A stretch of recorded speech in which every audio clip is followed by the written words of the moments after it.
Hey everyone, I wanted to take just a few minutes to talk about vaccines and measles, just because that's a thing that people are talking about a lot right now, particularly on social media due to the recent measles outbreaks, not just in the United States, but there have also been a lot of recent outbreaks across Europe as well. And this is a subject that I am both very knowledgeable on and very passionate about because I am studying public health. I'm about halfway through my master's degree on public health, and I also want to become a doctor one day, so this is something that I'm very passionate about. So anytime you talk about vaccines or vaccine hesitancy, the kind of asshole elephant in the room is always Andrew Wakefield. So there's a lot of misconceptions out there, I feel, about Andrew Wakefield and exactly who he was, still is, he's still alive, and what he was all about.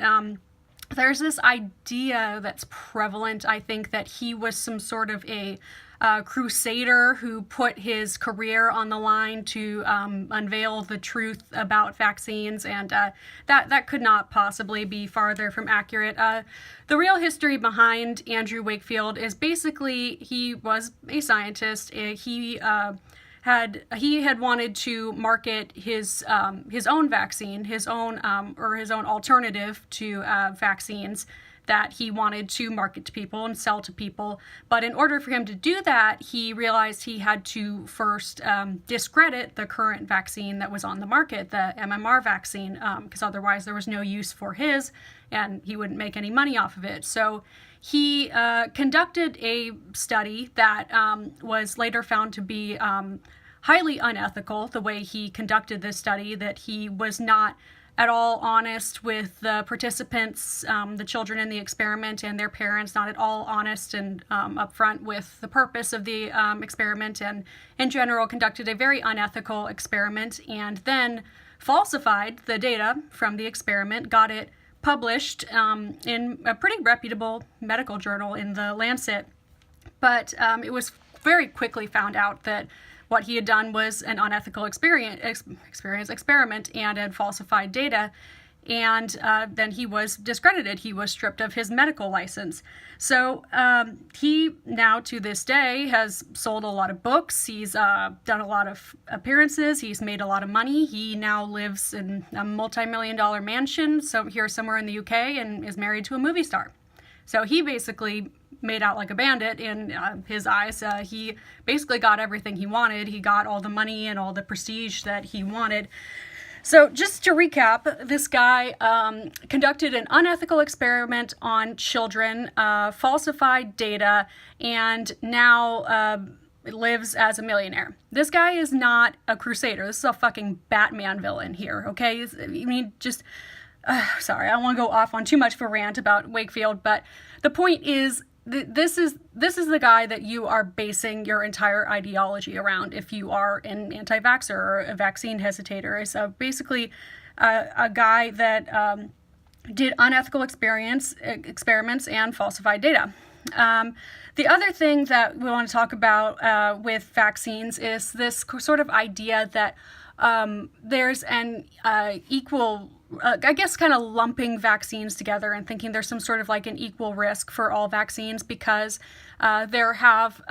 people have heard about issues with certain vaccines, and then that makes them think that all vaccines are unsafe, and that's just not true. Not all vaccines have the same ingredients in them, and vaccines vary in a lot of ways.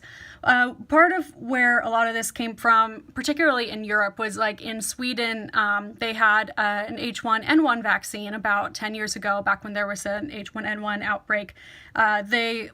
Basically, they were under a lot of pressure to come up with this vaccine very quickly, and they kind of rushed through testing on it and put it on the market.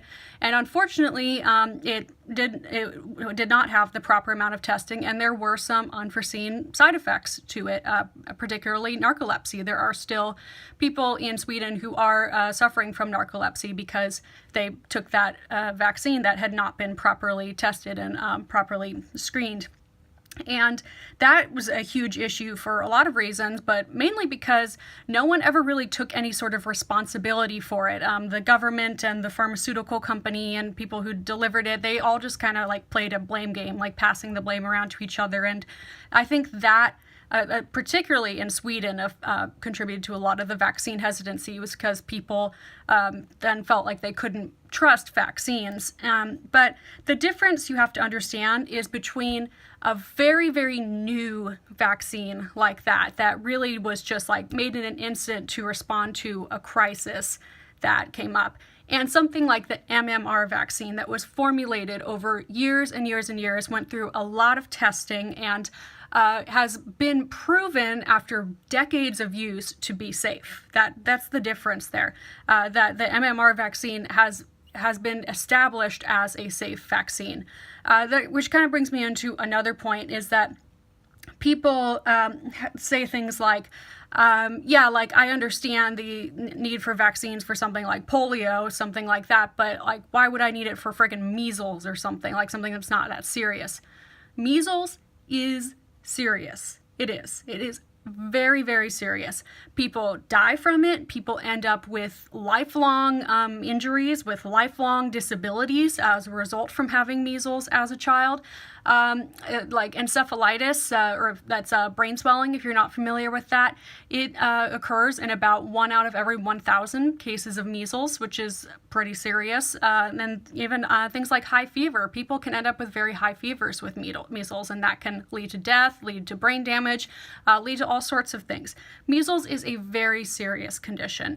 It's very important to vaccinate against measles. The last thing I want to talk about is just talking directly to people who are on my side about this, and who are all just going like, okay, duh, Lindsay, obviously everything you're saying is true. And the thing I see a lot on social media is people just sort of implying that all people who reject vaccines or are hesitant about vaccines are stupid.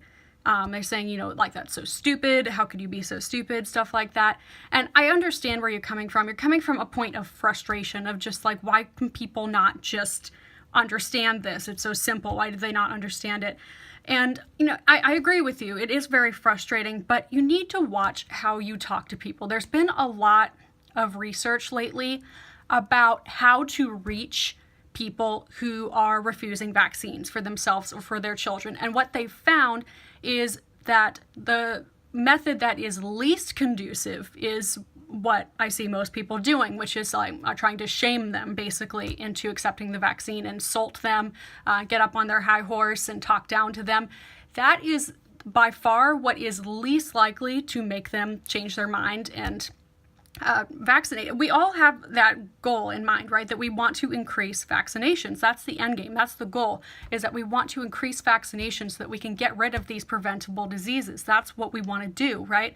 Well, the way we do that is not by doing what you're doing. It's been found through some really credible research that the way you reach people who are hesitant about vaccines is that you talk to them, you listen to them, and you address their individual concerns, because they also can't be put into a box. People refuse vaccines for a wide variety of reasons. There's a very, very wide variety of reasons why people refuse vaccines, and trying a one-size-fits-all sort of approach to it is not going to be successful. You need to talk to them. You need to listen to what their concerns are so that you understand how to tailor your response. That was the entire basis of the tailored initiation approach in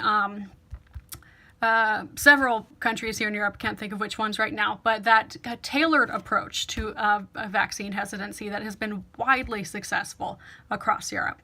So yeah, you need to watch how you talk to people. Finally, just for parents out there, I've worked in childcare for a very long time. I've interacted with a lot of children, with a lot of parents.